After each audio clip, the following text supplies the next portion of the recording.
Ular putih ini telah berkultivasi selama ribuan tahun. Hari ini, akhirnya dia bisa berubah menjadi bentuk manusia.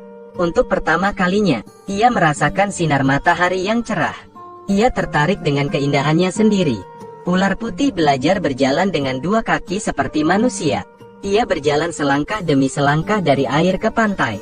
Kemudian, buru-buru pergi ke depan Bodhisattva Guanyin. Untuk berterima kasih padanya, murid Batu Trin adalah paman basa di Gunung Nami. Hari ini, akhirnya dia bisa melakukan perubahan. Murid ini ingin menyingkirkan dunia yang jahat, berlindung dan berharap Bodhisattva Guanyin akan terpenuhi. Apa yang harus dikatakan tentang menyingkirkan dunia ini? Ular putih pergi. Untuk pertama kalinya, Batu Trin datang ke dunia manusia. Semua pria di sini tertarik padanya. Dia tidak merasa begitu baik. Dia merasa akan mempengaruhi kebahagiaan orang. Jadi dia menemukan sudut yang sepi, mencoba membuat dirinya sedikit jelek. Tiba-tiba dilihat oleh seorang biarawan. Dengan hati jatuh cinta, namanya adalah Biksu Pahai. Dan dia ingin menangkapnya hidup-hidup. Batu Trin dengan cepat melarikan diri. Biksu Pahai juga terus mengejar di belakang. Karena situasi yang mendesak, dia untuk sementara mengkloning dirinya sendiri.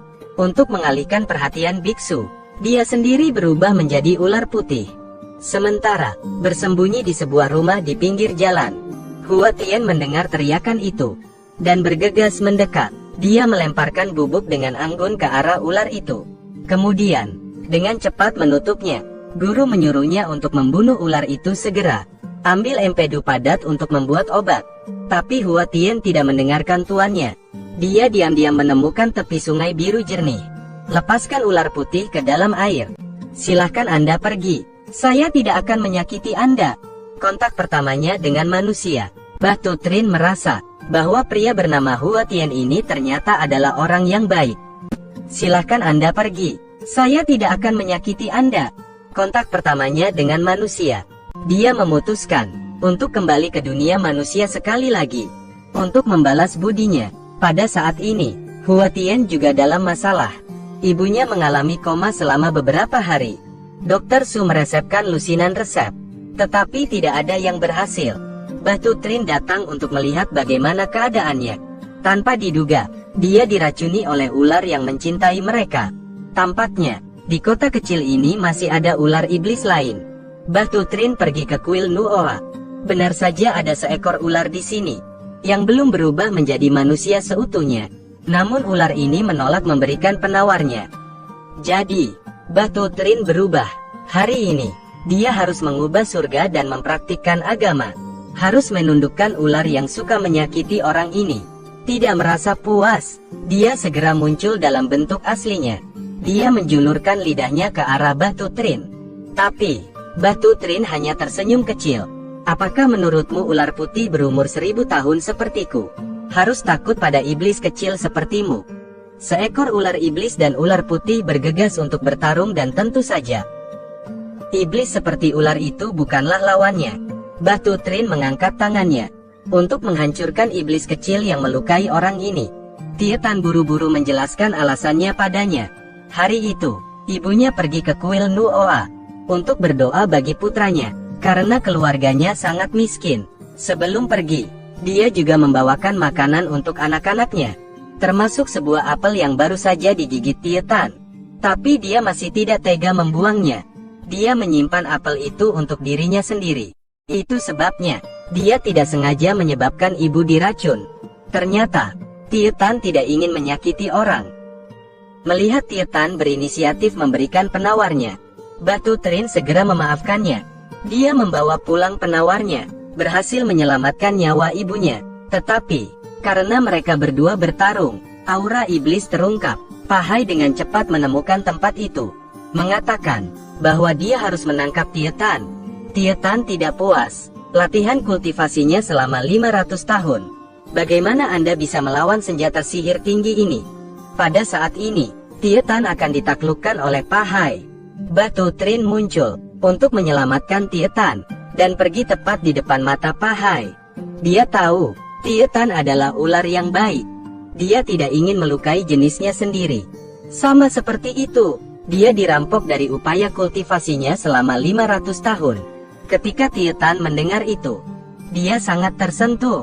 Dari kecil hingga dewasa, hanya ibunya yang memperlakukannya dengan baik. Tetapi tidak tahu, hari itu, apa yang ditakuti ibunya. Tapi masukkan dia ke dalam sangkar, lalu lemparkan ke kaki Gunung Hangzhou. Sejak itu, dia tidak melihat ibunya lagi. Tietan awalnya dimaksudkan untuk menjadi seorang pria, untuk dapat melindungi ibunya di masa depan. Tetapi untuk membalas budi, menyelamatkan nyawa Batu Trin, dia tidak menyesal menghentikan prosesnya menjadi seorang pria, untuk kembali ke tubuh seorang putri. Menjadi saudari yang baik dengan Batu Trin, dua gadis cantik bersebelahan, membuat dunia semakin kacau. Di sisi ini, Hua Tian memuji Batu Trin karena begitu kuat.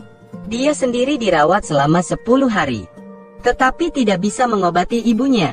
Namun, hanya butuh 1 detik untuk menyelamatkan hidupnya. Itu membuatnya tidak makan dengan baik, tidak tidur nyenyak. Sepanjang hari, ia hanya memikirkan Batu Trin. Untungnya, Tuhan tidak mengecewakan orang baik. Pada malam festival Lentera yang berlangsung setiap tahun, keduanya bertemu lagi secara tidak sengaja. Ini adalah takdir yang diberikan Tuhan. Tetapi, adegan romantis tidak berlangsung lama, karena jalan tiba-tiba dipenuhi bocil kematian. Ternyata, 3000 tahun kultivasi telah muncul. Ini adalah kerusuhan di jalan, dan mengkhususkan diri dalam menangkap anak-anak untuk berlatih. Secara kebetulan, Pahai lewat saat ini. Tapi anak ini tidak peduli padanya. Padahal dia punya tongkat dan penjaga. Tapi dia masih tidak bisa melawan kelabang ini. Saya menyaksikan dengan mata kepala sendiri. Semakin banyak anak-anak yang ditangkap, tapi kemampuannya terbatas. Jadi, Pahai hanya bisa menyerah. Keesokan harinya, orang-orang di kota itu beralih ke Namon. Anak-anak mereka terus menghilang. Kakak ipar pertama yang dijanjikan Libo juga sangat menderita. Tapi, penculiknya dilakukan oleh laki-laki atau perempuan. Orang tua ini bahkan tidak tahu. Dia mencari, tetapi tidak dapat menemukan petunjuk apapun. Tepat pada saat ini, dia secara tidak sengaja bertemu dengan guru Dharma di jalan. Pahai mengatakan, dia berkelahi dengan penculik tadi malam. Li Butou senang, dia buru-buru mengajak Pahai pulang, dan menceritakan semuanya secara detail. Tiba-tiba, tongkat emas itu berputar lagi. Ada peri di luar. Pahai mengikuti instruksinya, dan datang di depan Hua Tian. Siapa yang baru saja Anda temui? Tietan berdiri di luar jendela, memandang ke arah Pahai. Pahai segera bangkit dan mengejarnya. Apakah ular berusia 500 tahun ini memakan hati seorang pahlawan? Berani mengolok-olok untuk menangkap cinta. Ternyata pada saat ini, Batu Trin dan Tietan berkelahi dengan Zing untuk menyelamatkan anak-anak. Tapi, seekor ular bergabung, juga bukan saingannya. Untungnya, Tietan membawa Pahai tepat waktu. Tansa dan Pahai bekerja sama satu sama lain. Batu Trin merasa sulit untuk melawan ular. Harus berniat mati bersama dengan mereka berdua. Pahai dengan cepat menutupi dirinya dengan mangkuk jarum, membuat jiwa kelabang terbang menjauh.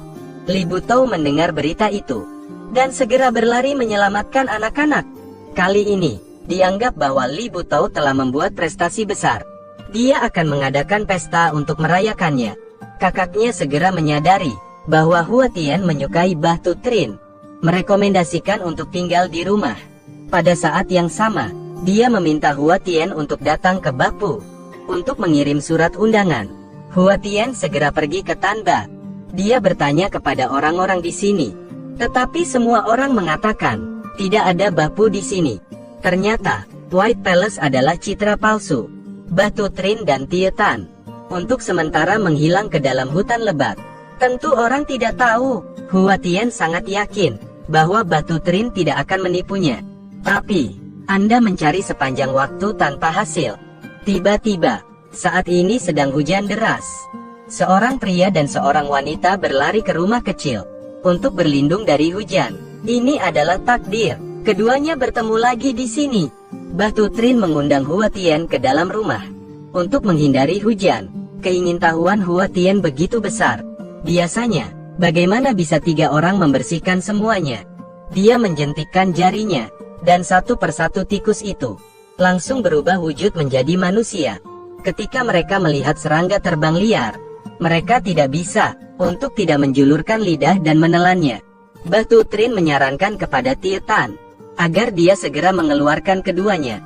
Keesokan harinya, ketiganya dengan senang hati pergi ke Namon untuk menghadiri perjamuan. Tanpa diduga, pergi ke pintu depan, saya bertemu wanita seperti yang dia inginkan.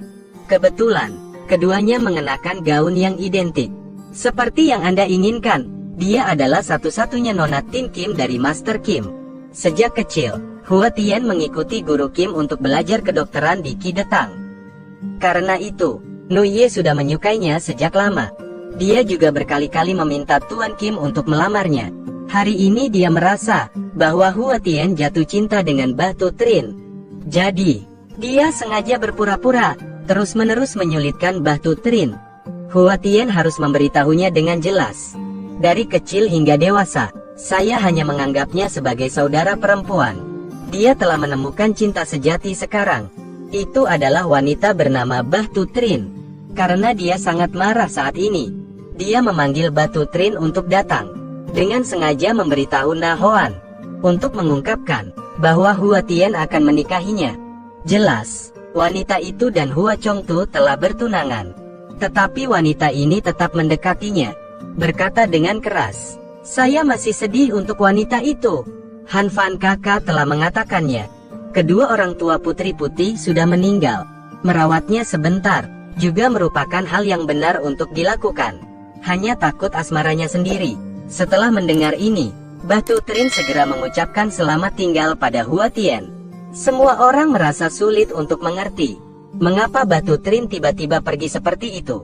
Sebaliknya, Cantung sangat senang saat ini.